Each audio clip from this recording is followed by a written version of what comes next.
55th question. The main disputes between Digambara and Shwetambara sects was due to the emphasis on the following. ചോദ്യം എന്താണെന്ന് വെച്ചാൽ ദിഗംബരന്മാരും ശ്വേതംബരന്മാരും ഇത് ഈ രണ്ട് സെക്റ്റുകൾ തമ്മിലുള്ള അടി അല്ലെങ്കിൽ ഡിസ്പ്യൂട്ട് എന്ന് പറഞ്ഞാൽ ആശയത്തർക്കം, ഇതിനുള്ള കാരണം എന്തായിരുന്നു, പ്രധാന കാരണം എന്തായിരുന്നു എന്നാണ് ചോദ്യം. ഇത് ജൈനിസത്തിലെ രണ്ട് സെക്റ്റുകളാണ്. അതായത് ദിഗംബരാസ് എന്ന് പറയുന്നത് സ്ട്രിക്റ്റ് ജൈനിസ്റ്റ് ഫോളോവേഴ്സും, അവർ ഈവൻ ഡ്രസ്സ് പോലും യൂസ് ചെയ്യില്ല. കാരണം ഡ്രസ്സ് ഉണ്ടാക്കാൻ മറ്റ് ചെടികളെയും മറ്റ് സാധനങ്ങളെയൊക്കെ ഒരുപാട് ഉപദ്രവിക്കണം എന്ന് പറഞ്ഞിട്ട് ഡ്രസ്സ് പോലും യൂസ് ചെയ്യാണ്ട് നടക്കുന്ന ആൾക്കാരാണ് നോർമലി ഉള്ള.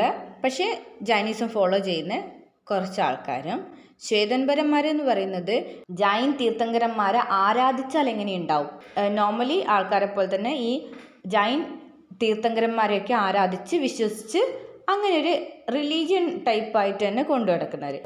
ഇതേപോലെ ബുദ്ധിസത്തിലും ഡിവിഷൻ കാണാൻ പറ്റും. മഹായാന ഹിനയാന എന്നൊക്കെ പറഞ്ഞിട്ടുള്ളത് കാണാൻ പറ്റില്ല. ഹിനയാന എന്ന് പറഞ്ഞാൽ സാധാരണ ബുദ്ധിസ്റ്റ് ഫോളോവേഴ്സും, മഹായാന എന്ന് പറയുന്നത് ബുദ്ധനെ ദൈവമായിട്ട് കണ്ടിട്ട് ആരാധനയും ഓഫറിങ്സും പൈസയായിട്ടും സ്വർണ്ണമായിട്ടെല്ലാം നേർച്ച പോലെ തന്നെ അല്ലാണ്ടോ അല്ലെങ്കിൽ ദാനമായിട്ടൊക്കെ കൊടുക്കുക, അങ്ങനെയുള്ളതൊക്കെ ഉള്ളത്. അങ്ങനെ മഹായാന ഹീനയാന പോലെ ബുദ്ധിസത്തിലുള്ളത് പോലെ ജൈനിസത്തിൽ ഉണ്ടായിരുന്ന ഒരു ഡിവിഷനാണ് ഈ ദിഗംബരാസ് ആൻഡ് ശ്വേതംബരാസ് എന്ന് പറയുന്നത്. അവർ തമ്മിൽ ഇങ്ങനെ വിഭജിച്ച് പോവാനും പിന്നീട് അങ്ങോട്ടൊരു ഡിസ്പ്യൂട്ട് അല്ലെങ്കിൽ ആശയത്തർക്കം നിലനിൽക്കാനുണ്ടായ പ്രധാന കാരണം എന്താണ് എന്നാണ് ചോദ്യം.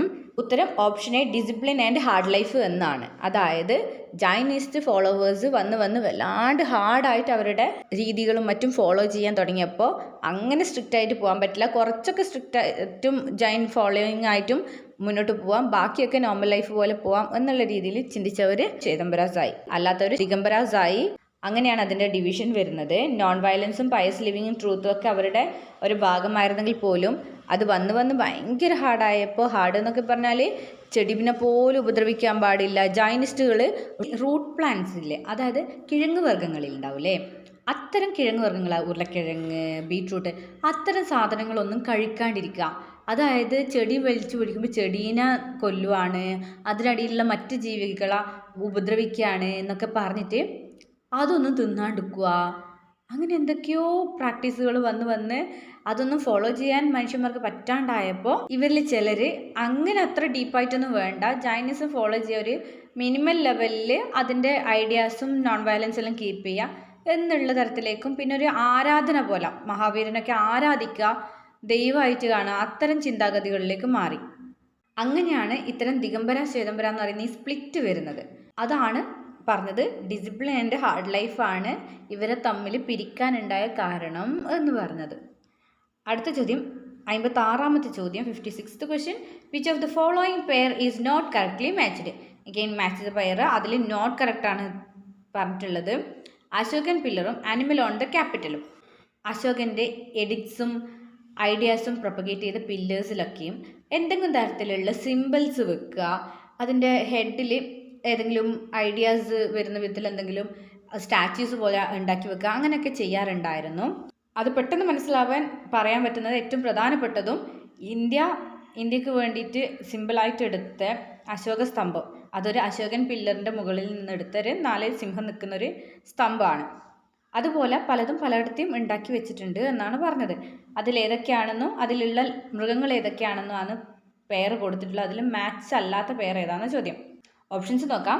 Lauriya Nandangarh bull, Rampurva lion, Sanchi lion, Sankisa elephant. ഇത്രയാണ് ഓപ്ഷൻസ് കൊടുത്തിരിക്കുന്നത്. ഇവിടെ ഉത്തരം കാണാൻ പറ്റും. മാച്ച് അല്ലാത്ത പേർ ലൗറിയ നന്ദൻഗർ ബുള്ള് എന്നുള്ളതാണ്. കാരണം ലയൺ ആണ് കറക്റ്റ്. അതായത് ലൗറിയ നന്ദൻഗറിലും മറ്റ് സാഞ്ചിയിലും രാംപൂറിലും ഉള്ള പോലെ തന്നെ ലയൺ തന്നെയാണ് ക്യാപിറ്റൽ ആനിമലായിട്ടുള്ളത്. അതുപോരാണ്ട് ലൗറിയ നന്ദൻഗർ എന്ന് പറയുന്നത് one of the biggest സ്തൂപാസ് in ഇന്ത്യയാണ്. അപ്പോൾ ഇത്രയും വലിയ സ്തൂപ ആണത്. അപ്പോൾ അശോകൻ പില്ലർ അല്ലെങ്കിൽ സ്തൂപയായിട്ടാണ് ഇത് മെയിൻറ്റെയിൻ ചെയ്തിട്ടുള്ളത്. അതിലും ലയൺ തന്നെയാണ് ക്യാപിറ്റൽ ആനിമലായിട്ടുള്ളത്, അല്ലെങ്കിൽ ആനിമൽ ഓൺ ദ ക്യാപിറ്റൽ ആയിട്ടുള്ളത് എന്നാണ് പറഞ്ഞു വരുന്നത്. 57th question. Who among the following was the first to explain that the rotation of Earth on its axis account for the rising and setting of the sun? അതായത് സൂര്യൻ ഉദിക്കുന്നതും അസ്തമിക്കുന്നതും ആയിട്ടൊക്കെ നമുക്ക് തോന്നുന്നത് നമ്മുടെ ഭൂമി ഒരു ആക്സിസിൽ അച്ചുതണ്ടിൽ കറങ്ങുന്ന ആ ഒരു പ്രതിഭാസം, അതുപോലെ ഒരു ഫിനോമിനൺ ഉള്ളത് കൊണ്ടാണ് എന്ന് ആദ്യം എക്സ്പ്ലെയിൻ ചെയ്തത് ആരാണ് എന്നാണ് ചോദ്യം. ഉത്തരം ആര്യഭട്ടയാണ്. 58ാമത്തെ ചോദ്യം, which of the following was not work of Amir Khusrau? Amir ഖുസ്രുവിൻ്റെ വർക്ക് അല്ലാത്തതേത് എന്നാണ് ചോദ്യം. മിഡീവിയൽ കാലഘട്ടത്തിൽ 4 വർക്കുകളാണ് തന്നിരിക്കുന്നത്. അതിൽ 3 അമീർ ഖുസ്രുവിൻ്റെയാണ്, ഒരെണ്ണം അമീർ ഖുസ്രുവിൻ്റെ അതല്ല. അതേതാണ് എന്നാണ് ചോദ്യം. ഉത്തരം ഓപ്ഷൻ ബി, ഗുനിയാത്തൽ മുന്യ. ബാക്കിയുള്ള 3 ഇജാസ് ഇ ഖുസ്രാവി, നൂ സിഫിർ, ഖിറാൻ അസ് സദൈൻ. ഇത് 3 അമീർ ഖുസ്രുവിൻ്റെ ബുക്കുകളാണ്. ഇത് 3 പഠിച്ചു വെച്ചാൽ വേറൊരു കാര്യമുണ്ട്. ഏതെങ്കിലും ഒരു ചോദ്യത്തിൽ താഴെ തന്നിരിക്കുന്നതിൽ ഏതാണ് അമീർ ഖുസ്രുവിൻ്റെ പുസ്തകം എന്നൊരു ചോദ്യം വന്നാൽ ഇതിലേതെങ്കിലും ഒന്നാണ് എങ്കിൽ നമുക്ക് എഴുതാൻ പറ്റും. അങ്ങനെയും നമുക്ക് പഠിച്ചു വെക്കാം. ഇവിടെ എക്സ്പ്ലനേഷൻസ് കാണാൻ പറ്റും. 57ാമത്തെ ചോദ്യത്തിൻ്റെ എക്സ്പ്ലനേഷൻ എന്ന് പറയുന്നത് Aryabhata India's first satellite was named after him, USSR help. അതെന്താണെന്ന് വെച്ചാൽ ഭൂമി തിരിയുന്നതുകൊണ്ടാണ് സൂര്യോദയവും സൂര്യാസ്തമയവും വരുന്നത്, ആ ഫീൽ വരുന്നത് എന്നുള്ളത് എക്സ്പ്ലെയിൻ ചെയ്ത ആദ്യത്തെ വ്യക്തിയായിട്ട് പറയുന്ന ആര്യഭട്ടനെയാണ്. അവരുടെ പേരിലാണ് പിന്നീട് ഇന്ത്യ അയച്ച ആദ്യത്തെ സാറ്റലൈറ്റിന് ആര്യഭട്ട എന്ന് പേരിടുന്നത്. അത് USSRൻ്റെ ഹെൽപ്പോടെയാണ് സാറ്റലൈറ്റ് ലോഞ്ച് ചെയ്തത്. ഇതൊക്കെയാണ് പറഞ്ഞിട്ടുള്ളത്. അത് ഒരു അഡീഷണൽ ഡാറ്റ ആയിട്ട് പറഞ്ഞതാണ്. അഡീഷണൽ ഡാറ്റയാണ്, അല്ലാണ്ട് ക്വസ്റ്റ്യൻ്റെ എക്സ്പ്ലനേഷൻ അല്ല. 58ാമത്തെ ക്വസ്റ്റ്യൻ്റെ എക്സ്പ്ലനേഷനും കുറച്ചൊന്നും അവിടെ കാണാൻ പറ്റും. ഇജാസി ഖുസ്രാവി എന്ന് പറയുന്നത് ഖയാലിനെ റെഫർ ചെയ്യുന്നതാണ്. ഗുനയാത്തൽ മുന്യാത്ത് എന്ന് പറയുന്നത് ഇന്ത്യൻ മ്യൂസിക്കുമായിട്ട് ബന്ധപ്പെട്ട ഒരു പുസ്തകമാണ്. നസിഫിർ എന്ന് പറയുന്നത് മുബാറക് ഷാനെ കുറിച്ച് എഴുതിയ ബുക്കാണ്. ഇതിൽ ഗുനിയാത്തൽ മുന്യാത്ത് എന്ന് പറയുന്ന പുസ്തകം 2 പാർട്ടായിട്ടൊക്കെ എഴുതപ്പെട്ട പുസ്തകമാണ്. പക്ഷേ അതിൻ്റെ ഓതർ ആരാന്ന് അൺനോൺ ആണ്. അതാണ് ഇതിൽ പറയാനുള്ളത്. Which of the following sultans ordered that Muslim women were not to come out of their houses or go to visit tomb outside the city of Delhi? അതായത് ഇന്ത്യയിലെ ഏത് സുൽത്താനാണ് മുസ്ലിം വിമൻസ് വീട്ടിൽ നിന്ന് പുറത്തിറങ്ങാനോ ഡൽഹിക്ക് പുറത്തുള്ള ടോംബുകൾ വിസിറ്റ് ചെയ്യാനോ ഒന്നും പാടില്ല എന്ന് പറഞ്ഞത് എന്നാണ് ചോദ്യം. പക്ഷെ അതിൽ ഒരാളല്ല അങ്ങനെ പറഞ്ഞത്. അങ്ങനെ പറഞ്ഞ 1-ൽ കൂടുതൽ സുൽത്താൻമാരുണ്ട്. അവർ ആരൊക്കെയാണ് എന്നാണ് ചോദ്യം. ഉത്തരം ഓപ്ഷൻ ബി ആണ്. അതായത് ഫിറോസ് ഷാ തുഗ്ലക്കും സിക്കന്ദർ ലോധിയും. ഇവർ 2 പേരുമാണ് അങ്ങനെ മുസ്ലിം സ്ത്രീകൾ വീട്ടിൽ നിന്ന് പുറത്തിറങ്ങരുത് എന്ന് ആഹ്വാനം ചെയ്ത രാജാക്കന്മാർ അല്ലെങ്കിൽ സുൽത്താൻമാർ എന്നാണ് പറയപ്പെടുന്നത്. 60th question, in nationalist iconography who celebrated painting of Bharat Mata or Mother India 1904 to 1905 came to symbolize this new image of India? അതായത് 1904-5 കാലഘട്ടത്തിൽ വരച്ച ഭാരത് മാത അല്ലെങ്കിൽ ദ മദർ ഇന്ത്യ എന്ന് പറയുന്ന ചിത്രം ആരുടേതായിരുന്നു എന്നാണ് ചോദ്യം. ഇത് PSCക്കും SSCക്കും എല്ലാ പരീക്ഷയ്ക്കും മിക്കവാറും ചോദിക്കുന്ന ഒരു പ്രധാനപ്പെട്ട ക്വസ്റ്റ്യൻ ആണ്. ആരാണ് ഭാരത് മാത എന്ന് പറയുന്ന ചിത്രം വരച്ചത്? ഉത്തരം അഭിനീന്ദ്രനാഥ് ടാഗോർ എന്നുള്ളതാണ്. ഇതുപോലെ ഭാരത് മാത, ഗ്രാമീണ ചിന്തക്കാരൻ എന്നാലും മറ്റു 1-2 ചിത്രങ്ങളുണ്ട്. പ്രധാനപ്പെട്ട ചിത്രങ്ങളാണ്. മിക്കവാറും കോമ്പറ്റേറ്റീവ് എക്സാമിനേഷൻ്റെ ക്വസ്റ്റ്യൻസിന് മുഴുവൻ വരുന്നതാണ്. അതൊക്കെയും സെപ്പറേറ്റ് നോക്കി പഠിച്ചു വെക്കുന്നത് നല്ലതാണ്. എനിവേ ഭാരത് മാത എന്ന് പറയുന്ന ചിത്രം വരച്ചത് അഭിനീന്ദ്രനാഥ് ടാഗോർ ആണ്. അടുത്ത ക്വസ്റ്റ്യൻ ഒരു മാച്ച് ദ ഫോളോയിങ് ആണ്.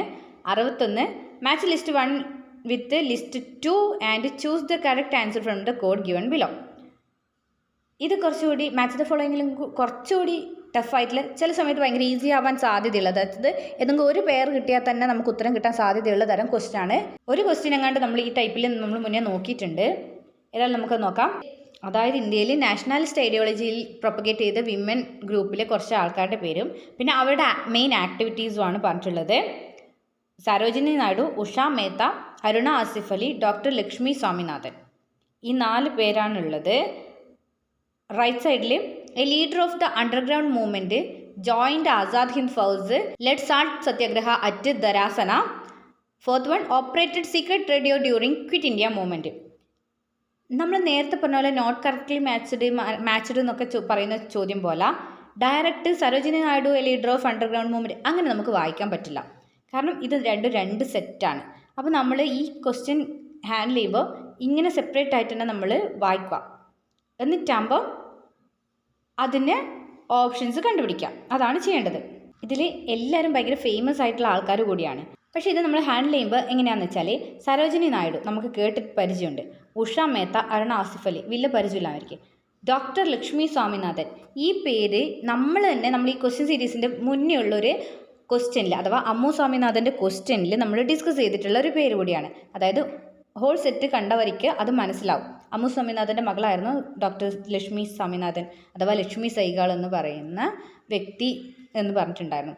എന്തെങ്കിലുമൊക്കെ ഹിൻഡ് കിട്ടിയാൽ തന്നെ എലിമിനേഷൻ മെത്തേഡൊക്കെ വെച്ചിട്ട് ഒഴിവാക്കി ഉത്തരത്തിലേക്ക് റീച്ച് ചെയ്യാൻ അല്ലെങ്കിൽ എത്തിപ്പെടാൻ സാധ്യതയുള്ള തരം ക്വസ്റ്റ്യൻസ് ആണ് ഇത്തരത്തിലുള്ള ചോദ്യങ്ങൾ ഉണ്ടാവാറ്. ഇവിടെ തന്നത് വെച്ചിട്ട് സരോജിനി നായിഡു ധരാസനയിലെ സാൾട്ട് സത്യാഗ്രഹ മൂവ്മെൻറ്റ് നേതൃത്വം കൊടുത്ത വ്യക്തിയാണ്.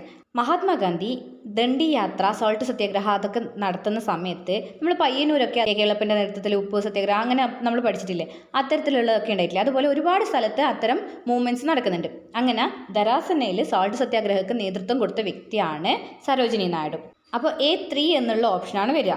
B Usha Mehta operated secret radio during quit India movement.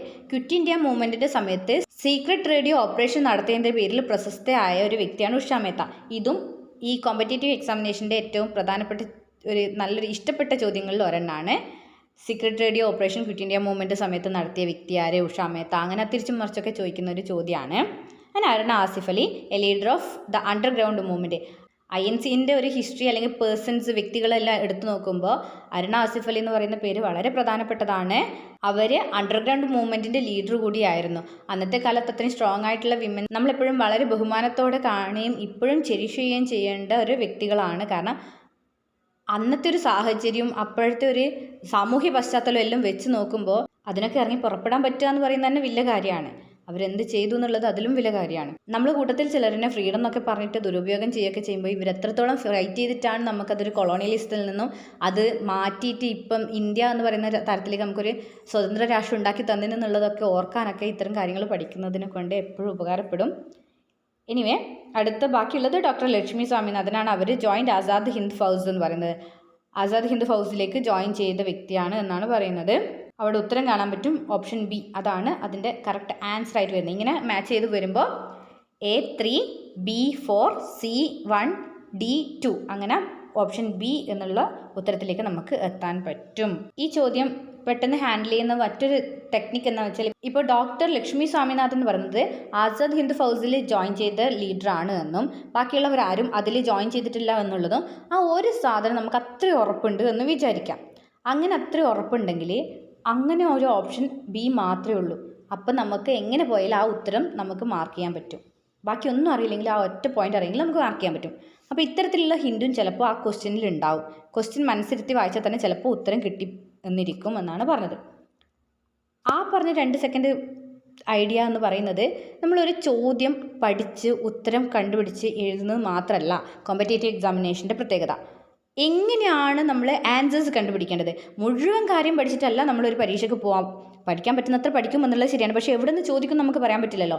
അപ്പോൾ ഉള്ള അറിവ് വെച്ചിട്ട് എങ്ങനെ ഈ ചോദ്യത്തിന് ഉത്തരം കണ്ടുപിടിക്കാം? ആ ഒരു 3 മണിക്കൂർ എക്സാം ഹോളിൽ അല്ലെങ്കിൽ 1.25 മണിക്കൂർ എത്രയാണ് ആ എക്സാമിൻ്റെ മണിക്കൂർ നമുക്ക് കിട്ടുന്നത്, ആ ടൈമിനുള്ളിൽ നമ്മൾ എത്രത്തോളം പ്രസൻസ് ഓഫ് മൈൻഡ് കാണിച്ചിട്ട് എത്രത്തോളം ക്വസ്റ്റ്യൻ ആൻസർ കണ്ടുപിടിക്കുന്നു എന്നുള്ളതാണ് നമ്മളെ വിജയം തീരുമാനിക്കുക എന്നുള്ളതിൻ്റെ ഒരു ഉദാഹരണമാണിത്. അതിനുവേണ്ടി പറഞ്ഞതാണ്. അത് പഠിച്ചിട്ട് ഇത് ഉത്തരം എഴുതുക അത് മാത്രം പറഞ്ഞു തന്നാൽ പോരല്ലേ, ഇതെങ്ങനെ ഹാൻഡിൽ ചെയ്യണമെന്നും കൂടി പറയണ്ടേ. അതിന് വേണ്ടിയിട്ടാണ് അത്രപോലെ പറഞ്ഞിട്ടുണ്ടായിരുന്നത്. 62ാമത്തെ ക്വസ്റ്റ്യനും ഉത്തരവ് അവിടെ തന്നെ കാണാൻ പറ്റും. Which country imposed strict restrictions on the Indian immigrants from landing carried by the ship Komagata Maru in March 1914? 1914 മാർച്ചിലെ കോമഗതമാരോ ഇൻസിഡൻറ്റ് എന്ന് പറയുന്ന പ്രധാനപ്പെട്ട ഇൻസിഡൻറ്റിൻ്റെ ഒരു ഭാഗമായിട്ടുള്ള ചോദ്യമാണിത്. അത് ഈ ജപ്പാൻ്റെയും കാനഡേൻ്റെയും ഇടയിലുള്ള ഒരു പ്രദേശത്ത് കോമഗതമാരു എന്ന് പറയുന്ന ഒരു ship with lot of Indians അവരുമായിട്ട് പോയൊരു ഷിപ്പിനെ ആ തീരത്തടുപ്പിക്കാൻ സമ്മതിക്കാണ്ട് അങ്ങനെയൊക്കെ ഒരു കുറേ ഡിസ്പ്യൂട്ട് ഉണ്ടായ ഒരു ഇഷ്യൂ, പ്രധാനപ്പെട്ട ഒരു ഇഷ്യൂ ആണ് കോമഗതമാരു ഇൻസിഡൻറ്റ് എന്ന് പറയുന്നത്. ആ ഒരു ഇൻസിഡൻറ്റുമായി ബന്ധപ്പെട്ട ചോദ്യമാണത്. ചോദ്യം എന്താണെന്ന് വെച്ചാൽ 1914 മാർച്ചിൽ കോമഗതമാരു എന്ന് പറയുന്ന ഷിപ്പിലുള്ള ആൾക്കാരാ നാട്ടിൽ ഇറങ്ങാൻ സമ്മതിക്കാത്ത അല്ലെങ്കിൽ ഷിപ്പിനെ കരക്കടുപ്പിക്കാനും അതിലെ ആൾക്കാരെ നമ്മളെ നാട്ടിൽ ഇറക്കൂലെന്നും അങ്ങനെ ഇറക്കാൻ സമ്മതിക്കൂലെന്നും ഒക്കെ സ്ട്രിക്റ്റായിട്ട് പറഞ്ഞ് ഇമിഗ്രൻസ് എന്ന് പറഞ്ഞാൽ ഇങ്ങോട്ട് വരുന്ന ആൾക്കാരെയാ പറയാം കേട്ടോ. എമിഗ്രൻസ് എന്ന് പറഞ്ഞാൽ ഒരു നാട്ടിൽ നിന്ന് അങ്ങോട്ട് പോകുന്ന ആൾക്കാർ, ഇമിഗ്രൻസ് എന്ന് പറഞ്ഞാൽ മറ്റൊരു നാട്ടിൽ നിന്ന് ഇങ്ങോട്ട് വരുന്ന ആൾക്കാർ. അപ്പോൾ അത്തരത്തിൽ ഏതോ നാട്ടിൽ നിന്ന് വരുന്ന ആൾക്കാരാ ഇറക്കൂല, കോമഗതമാരുടെ ഷിപ്പിനെ നമ്മളെ തീരെ തടുപ്പിക്കൂല എന്ന് പറഞ്ഞ രാജ്യം ഏതാണ് എന്നാണ് ചോദ്യം. ഉത്തരം കാനഡ എന്നുള്ളതാണ്. 63ാമത്തെ question. At which session of the Indian National Congress the procession was led jointly by Congress president Motilal Nehru and Muslim League president Hakim Ajmal Khan? Muslim ലീഗിൻ്റെ പ്രസിഡൻ്റായ ഹക്കീം അജ്മൽ ഖാനും INC പ്രസിഡൻ്റായ മോത്തിലാൽ നെഹ്റുവും ഒരുമിച്ച് ഒരു INC കോൺഗ്രസിൻ്റെ പ്രൊസഷൻ ലെഡ് ചെയ്തത് ഏതാണ് എന്നാണ് ചോദ്യം. ഉത്തരം option B, Amritsar session of INC 1919 എന്നുള്ളതാണ്. ഇതിലുള്ള മറ്റ് സെഷനും അതിൻ്റെ കൊല്ലവും തന്നെ ഇടുന്ന് അഡീഷണൽ പഠിക്കാനുള്ള ഒരു ഡാറ്റയാണ്. അപ്പോൾ അതും കൂടി പഠിച്ചു വെക്കുന്നത് നല്ലതാണ്. 64ാമത്തെ question, who among the following is not a member of the subaltern studies project in India? ഇന്ത്യയിലെ സബാൾട്ടൺ സ്റ്റഡീസുമായി ബന്ധപ്പെട്ടിട്ടില്ലാത്ത വ്യക്തി ആര് എന്നാണ് ചോദ്യം. സബാൾട്ടൺ സ്റ്റഡീസ് എന്ന് പറഞ്ഞാൽ അധസ്ഥിത വർഗ്ഗങ്ങളെക്കുറിച്ച് പഠിക്കുക, ഡൗൺ ട്രോഡൻ പീപ്പിൾ അല്ലെങ്കിൽ മാർജിനലൈസ്ഡ് പീപ്പിൾ, നമ്മളൊരു ഒഴിവാക്കി നിർത്തി അല്ലെങ്കിൽ ദൂരത്ത് മാറ്റി നിർത്തി അല്ലെങ്കിൽ മാർജിനിൽ ഓരോരത്ത് മാറ്റി നിർത്തപ്പെട്ട സബാൾട്ടൺ ആയിട്ടുള്ള അധസ്ഥിത വർഗ്ഗങ്ങളെക്കുറിച്ച് പഠിക്കുന്ന അത്തരം ആൾക്കാരെക്കുറിച്ച് പഠിക്കുന്ന ശാഖയാണ് ഈ സബാൾട്ടൺ സ്റ്റഡീസ് എന്ന് പറയുന്നത്.